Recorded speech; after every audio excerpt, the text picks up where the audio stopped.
புரட்சி தலைவர் எம்ஜிஆர் அவர்களுக்கு ஆதரவாக களமிறங்கிய முதல் முக்குளத்தோர் வேட்பாளர், அதிமுகவுடைய முதல் வேட்பாளரும் அவரே, மாயத்தேவர்.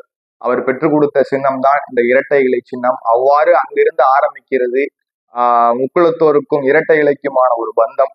அப்படி ஆரம்பித்த அந்த அதிமுகவுக்கு இடையான பந்தம் தொடர்ச்சியாக வளர்ந்து அம்மையார் சசிகலா ஆகட்டும், அவருடைய காலகட்டத்திலும் சரி, ஐயாவுக்கு தங்க கவசம் செலுத்தியிலிருந்து முழுக்க முழுக்க ஒரு காலகட்டத்தில் ஒரு பேட்டியிலே அம்மையார் ஜெயலலிதா நான் தேவர் வீட்டு பெண்ணு அப்படின்னு சொல்ற அளவுக்கு ஒரு இணக்கமான கட்சியாக நாம் எல்லாம் இருந்து வந்தோம்.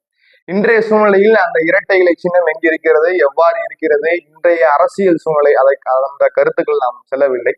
இன்றைய சூழ்நிலையில் அவ்வாறு நம்மால் வளர்த்தெடுக்கப்பட்ட ஒரு சின்னம், நம்மால் பாதுகாக்கப்பட்ட ஒரு அரசியல் கட்சி இன்று எந்த சூழ்நிலையில் இருக்கிறது என்று முக்குளத்தோராகிய நமக்கு தெரியும்.